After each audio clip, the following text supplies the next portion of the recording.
बिस्मिल्लाहिर्रहमानिर्रहीम। My self Yasir Ahmad. आज हम एक इंतहाई अहम टॉपिक पे बात करने लगे हैं। आपके जैसे कि नॉलेज में है कि निबॉश की रीसेंट डेवलपमेंट के अकॉर्डिंग इंटरनेशनल जनरल सर्टिफिकेट और नेशनल जनरल सर्टिफिकेट की असेसमेंट के तरीके को उन्होंने चेंज कर दिया है। अब पहले पाकिस्तान में ये होता था कि आपका पेपर बेस्ड एग्ज़ाम होता था और उसकी इन्विजिलेशन करती थी ब्रिटिश काउंसिल। लेकिन अभी ये होगा कि आपका जो एग्ज़ाम है वो आपका ओपन बुक हो जाएगा और आप वो एग्ज़ाम अपनी वर्क प्लेस या अपने घर में बैठ के उस एग्ज़ाम को अटेंड कर सकते हैं। अब जैसे ये डेवलपमेंट हुई, निबॉश की तरफ से अनाउंसमेंट हुई, तो बहुत सारे जो स्टूडेंट्स हैं उनकी हमारे पास इंक्वायरीज आना स्टार्ट हो गई। उन्होंने हमसे पूछना शुरू कर दिया कि ये एक्चुअल चेंजेस क्या हुई हैं, इसके आफ्टर इफ़ेक्ट्स क्या हैं, और वो उनकी स्टडीज़ पे, एग्ज़ामिनेशन पे या जो उनकी क्वालिफ़िकेशन की वैल्यू है उस पर क्या इफ़ेक्ट आएगा और कौन से लोग इसके लिए एलिजिबल होंगे, दिस एंड दैट, इस तरह की काफ़ी सारी क्वेश्चनिंग थी। अब जो कि ये इन्फॉर्मेशन निबॉश ने एक इनिशियल लेवल की इन्फॉर्मेशन अभी हमारे साथ शेयर की थी, जो भी उसके लर्निंग पार्टनर्स हैं, और एक कॉम्प्रीहेंसिव इन्फॉर्मेशन अभी उन्होंने शेयर करनी है। लेकिन जो कि स्टूडेंट्स के इंक्वायरीज़ और क्वेश्चंस की वजह से हमने ये डिसाइड किया कि हम उनको एड्रेस करेंगे और जितनी इन्फॉर्मेशन अब तक हमें मिल चुकी है वो सारी जो एज़ पर निबॉश वो आपके साथ हम लोग शेयर कर देंगे। सबसे पहले आ जाते हैं कि क्वेश्चन ये हो रहा है कि ये ओपन बुक एग्ज़ाम है क्या और ये कैसे होगा। तो मैं आपको बता दूं कि ओपन बुक एग्ज़ाम ये है कि आप जब एग्ज़ाम दे रहे होंगे तो बुक आपके पास अवेलेबल होगी, आप उसको देख सकते हैं, वहाँ से पढ़ाई कर सकते हैं, स्टडीज़ कर सकते हैं अपनी। उसके साथ साथ आपके जो कोर्स नोट्स होंगे उनको आप कंसल्ट कर सकते हैं। आप चाहें तो ऑनलाइन रिसर्च कर सकते हैं इंटरनेट वगैरह पे, और इस तरह की जो भी रेलिवेंट आपके पास मटेरियल है आप उससे उसको कंसल्ट करके साथ साथ पेपर दे सकते हैं। अब ये एक ऐसी चीज़ है कि जिसको सुन के स्टूडेंट्स एक्साइटेड हो गए कि उनको लगा कि ये तो बड़ा आसान हो गया हमारे लिए पेपर देना। लेकिन इसमें जो आप समझने के लिमिटेशंस हैं या इसका जो तरीक़ेकार है वो मैं आपको साथ शेयर कर देता हूँ ताकि आपकी बेहतर अंडरस्टैंडिंग हो सके।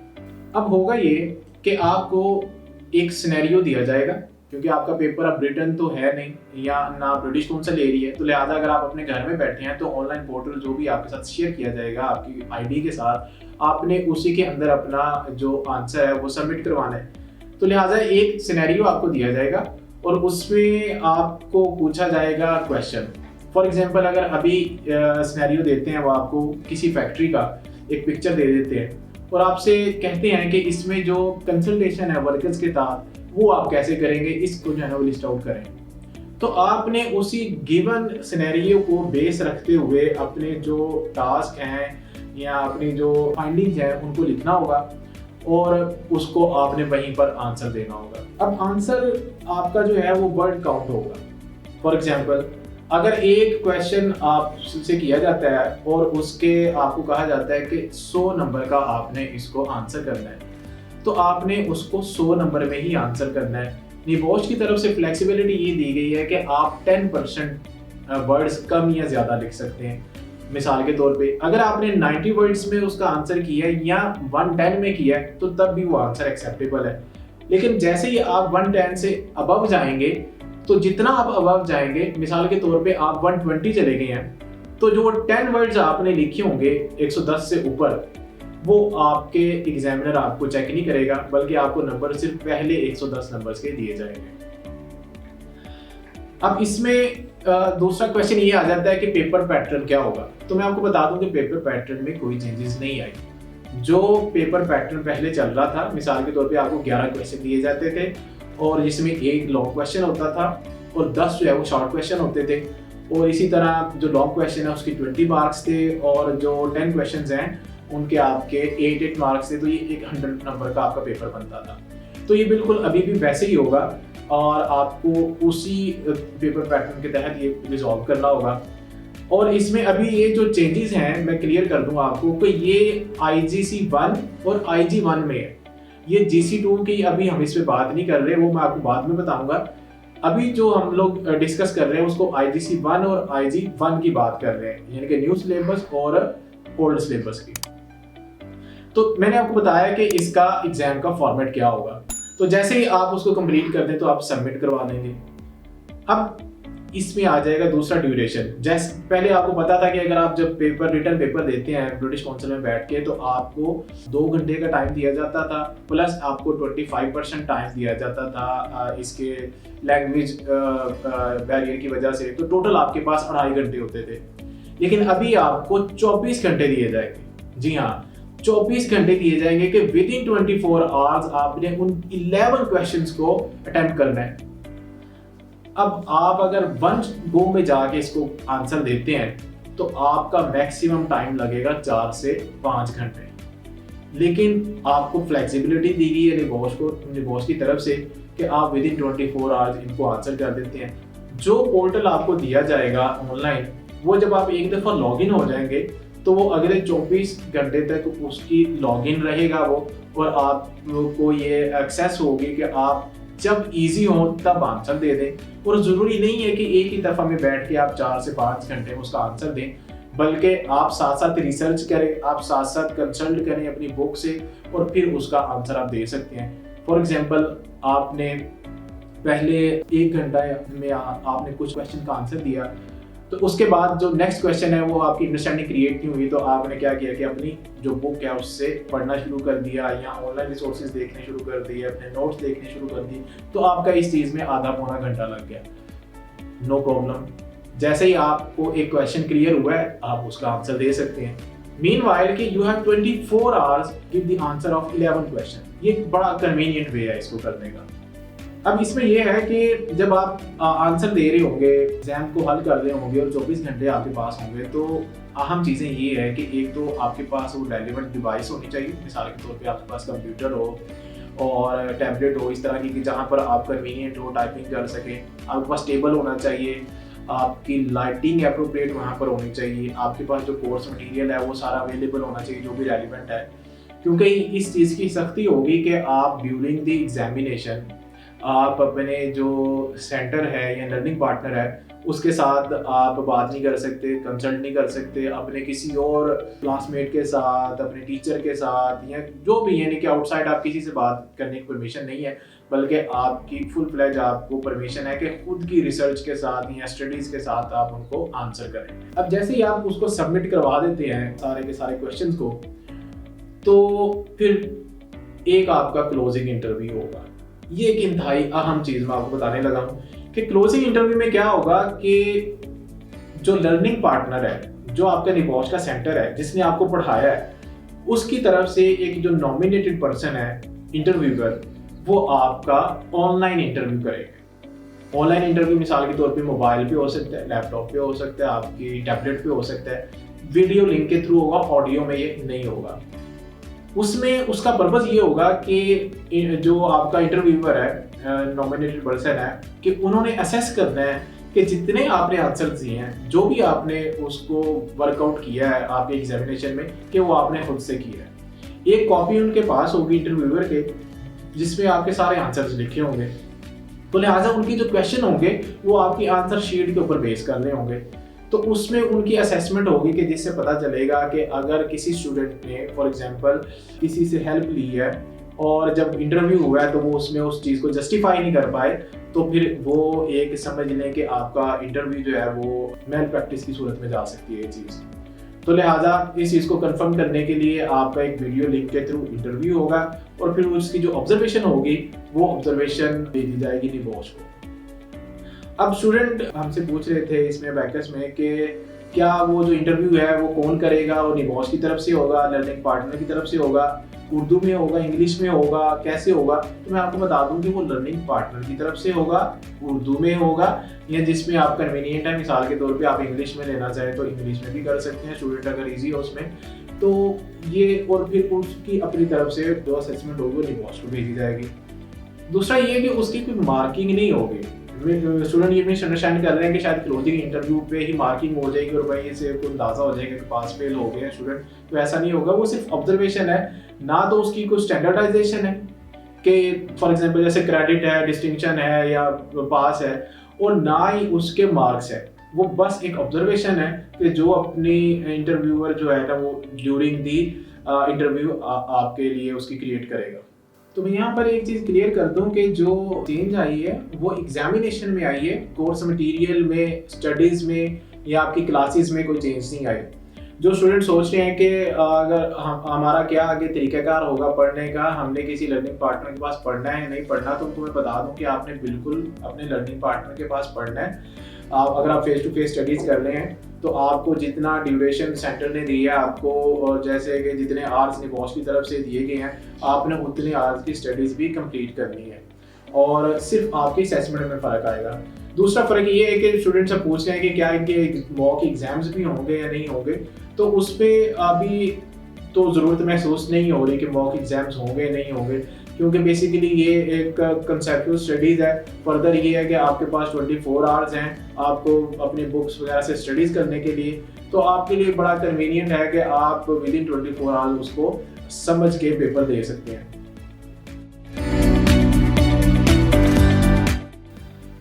तो अभी हम वो क्वेश्चंस को एड्रेस करते हैं जो ज़्यादातर स्टूडेंट्स ने हमसे पूछे हैं जब से ये अनाउंसमेंट हुई है एग्जामिनेशन चेंज की। स्टूडेंट ने हमसे पूछा है कि नेक्स्ट अवेलेबल डेट क्या होगी एग्जाम की, नेक्स्ट एग्जाम डेट क्या है। तो अभी जो निबॉश की इनिशियल कोरेस्पोंडेंस है उसमें उन्होंने बताया कि जो जनरल सर्टिफिकेट है उसकी तो एक्सपेक्टेड है कि जुलाई में वो लोग डेट दे देंगे एग्जामिनेशन की। मुझे उम्मीद है कि हम लोग जो इस सीरीज़ की नेक्स्ट वीडियो होगी उसमें उसको आपको शेयर कर देंगे कि कब से इसकी डेट जो है वो बुक करवाई जा सकती है सेंटर्स की तरफ से, पाकिस्तान में आउटसाइड इंग्लैंड। दूसरा स्टूडेंट्स पूछ रहे हैं कि क्या सिर्फ जो न्यू सिलेबस है सिर्फ वही अपीयर हो सकता है और जो पुराने सिलेबस के मुताबिक जिनका IGC 1 था वो क्या वैसे पेपर देंगे, तो ऐसा बिल्कुल भी नहीं है, बल्कि जिसका भी IGC 1 यानी कि पुराना सिलेबस है या IG 1 न्यू सिलेबस है, दोनों स्टूडेंट्स के पेपर जो हैं वो अब होम बेस्ड या ओपन बुक एग्जाम बेस्ड जो है वो होंगे, चाहे वो रीशीट के हैं चाहे वो फ्रेश हैं। तो लिहाजा IG 1 और IGC 1 अब दोनों अब पेपर बेस्ड हो जाएंगे। स्टूडेंट्स पूछ रहे हैं कि जिन स्टूडेंट्स का GC 2 का पेपर रहता है, IGC 1 है वो क्लियर है, GC 3 क्लियर है, सिर्फ GC 2 रहता है, तो क्या वो भी ओपन बुक जो है पेपर दे सकते हैं? तो इसमें अभी निबॉश की तरफ से हमें क्लियर स्टेटमेंट नहीं आई, वो अभी इस पे वर्किंग कर रहे हैं। तो जैसे ही वो इसकी हतमी कोई इंफॉर्मेशन देते हैं तभी आपको बता सकते हैं कि वो पेपर बेस्ड होगा या कि होम बेस्ड होगा या ओपन बुक होगा। और दूसरा GC 2 की या जो नेक्स्ट डेट है वो कौन सी होगी एग्जाम की, IGC 1 या GC 2 ओल्ड सिलेबस की बात कर रहा हूँ, तो उसमें जो नेक्स्ट अवेलेबल डेट है वो 9 सितंबर है। और तब तक ये चीज़ क्लियर हो चुकी होगी कि आपका जो पेपर है वो ओपन बुक होगा या आपका जो है वो पेपर बेस्ड होगा आपका एग्जाम। इसी तरह जो चेंज है IG 2 में या GC 3 में वो बिल्कुल भी नहीं आया। जैसे IG 2 आपको पता है न्यू सिलेबस के मुताबिक रिस्क असेसमेंट आया, या GC 3 जो प्रैक्टिकल एक रिपोर्ट थी वो बिल्कुल एज इट इज ही हैं, जैसे वो पहले एग्जाम देते थे आप लोग बिल्कुल अभी भी वैसे ही होंगे। ना उनके कोई कंटेंट में चेंज है ना उनके पेपर पैटर्न में कोई चेंज है, बिल्कुल भी उसमें कोई चेंज नहीं आया। अच्छा जी, इसके अलावा स्टूडेंट्स ने हमसे क्वेश्चन किए हैं कि क्या मैं टाइपिंग के थ्रू भी पेपर दे सकता हूँ, कि फॉर एग्जांपल मुझे टाइपिंग के थ्रू देना होगा या हैंड रिटन देना होगा। अब जो कि मैं आपको बता दूं कि निबॉश आपको एक ऑनलाइन पोर्टल प्रोवाइड करेगा, जिसमें ऑनलाइन पोर्टल में आप अपने टाइपिंग के थ्रू अपने क्वेश्चंस को आंसर कर सकते हैं।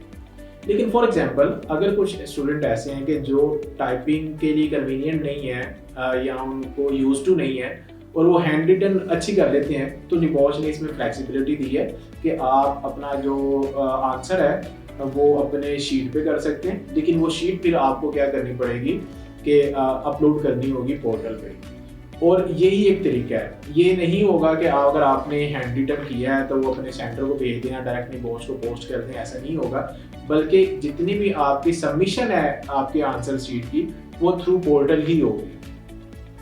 उसके अलावा स्टूडेंट ने हमसे पूछा है कि क्या इसकी जो डिवैल्यूएशन होगी है ऐसे ओपन बुक होने की वजह से, तो बिल्कुल ऐसा नहीं है, बल्कि निबॉश की जो है वो नो डेट्रीमेंट पॉलिसी है कि उन्होंने अपनी जो इंटेग्रिटी है, क्वालिफिकेशन की जो वैल्यू है, वर्थ है, वो बरकरार रखते हैं। और अगर ये ओपन बुक असेसमेंट हो गई है तो इससे ये इंडिकेशन नहीं मिलती कि इसकी वैल्यू कम हो गई है।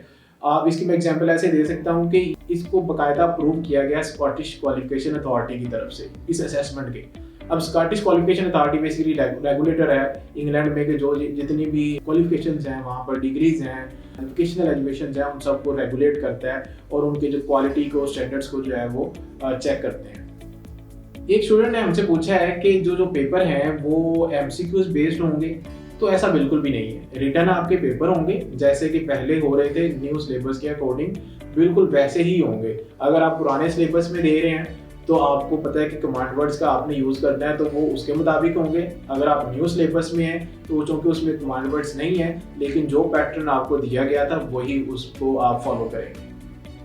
अच्छा, स्टूडेंट इसके अलावा ये पूछ रहे हैं कि जिन लोगों ने क्लासेस अटेंड कर ली हैं, पहले क्लासेस अटेंड की हैं लेकिन अभी उन्होंने पेपर उसके नहीं दिए, लॉकडाउन आ गया था इस वजह से, कोविड-19 की वजह से, तो क्या उनको दोबारा से क्लासेस अटेंड करने की ज़रूरत है या वो ऐसे ही पेपर दे सकते हैं? तो मैं इसमें बता दूं, जो कि क्लासेस में आपको कंटेंट पढ़ाया जाता है तो कंटेंट में तो कोई चेंज है नहीं, आवर्स में भी कोई चेंज नहीं है, तो लिहाजा आपको क्लासेस थॉरोली दोबारा अपने सेंटर के पास पढ़ने की ज़रूरत नहीं है, बल्कि आप उनसे कंसल्ट करें न्यू एग्जामिनेशन जो तरीकाकार दिया गया उसके मुताबिक। वहाँ पर सेंटर्स आपको सपोर्ट देंगे कि अभी आपने उनको कैसे अटेम्प्ट करना है अपने क्वेश्चंस को और आपके पास क्या क्या इक्विपमेंट्स होने चाहिए, क्या तरीकाकार होगा, लेकिन क्लासेस की आपको इसमें ज़रूरत महसूस नहीं होगी। दूसरा ये कि जैसे ही आप अपने क्वेश्चंस आंसर कर लेंगे तो आपने उसकी वहीं पर सबमिशन कर देनी है जो कि डायरेक्ट निबॉश के पास चली जाएगी और निबॉश ही उसकी असेसमेंट को जो है वो मार्क करेगा आपकी और आपका रिजल्ट डिक्लेयर करेगा। जो ड्यूरेशन था जैसे 50 वर्किंग डेज थे पहले, अब भी उतना ही है और इसकी ग्रेडिंग लेवल भी सेम ही है। तो लिहाजा मैं आपको बता दूं कि सारी जितनी भी अमेंडमेंट्स हुई हैं या चेंजेस आई हैं या जो भी अपडेट्स हैं उसमें की पॉइंट ये है और बिल्कुल यानी कि उसके अलावा कोई और चेंजेस नहीं है, वो ये कि आपकी जो पेपर देने का तरीका था अब वो चेंज हो गया। पहले अगर आप ब्रिटिश काउंसिल में जाके रिटर्न पेपर देते थे तो अब आप अपने वर्क प्लेस पे रह के या अपने घर में रह के एक ओपन बुक के थ्रू अपना पेपर दे सकते हैं ऑनलाइन पोर्टल के थ्रू, और जिसका बाद में क्लोजिंग इंटरव्यू होगा और जिसकी ऑब्जर्वेशन जो है वो निबॉश को भेजी जाएगी और निबॉश फिर उसका रिजल्ट डिक्लेयर करेगा। तो लिहाजा आप बिल्कुल किसी चीज़ के बारे में कंफ्यूज ना हो, सिर्फ आपकी एग्जामिनेशन जो वे है वो चेंज हुआ है, इसके अलावा कोई चेंज नहीं है। तो ये वो इनिशियल इन्फॉर्मेशन थी कि जो निबॉश की तरफ से हमारे साथ शेयर की गई है और हमने उसमें जो अहम तरीन पॉइंट थे जो स्टूडेंट्स की नज़र में उनके हमारे जो क्वेश्चंस आ रहे थे, हम उनसे पूछे जा रहे थे, तो हमने इस वीडियो में उनको एड्रेस किया। अब जैसे ही निबॉश हमें फर्दर हमारे साथ कोरस्पॉन्ड करता है और मज़ीद डिटेल्ड इन्फॉर्मेशन देता है तो हमारी जो सेकंड वीडियो होगी इसी सीरीज़ की, उसमें हम आपके साथ वो शेयर कर देंगे और हमें यकीन है कि उसमें बहुत सारी जो चीज़ें इस दफ़ा रह गई हैं वो उसमें क्लियर हो जाएंगी। तो तब के लिए इजाज़त दीजिए, अपना ख्याल रखें, बहुत शुक्रिया, अल्लाह हाफिज़।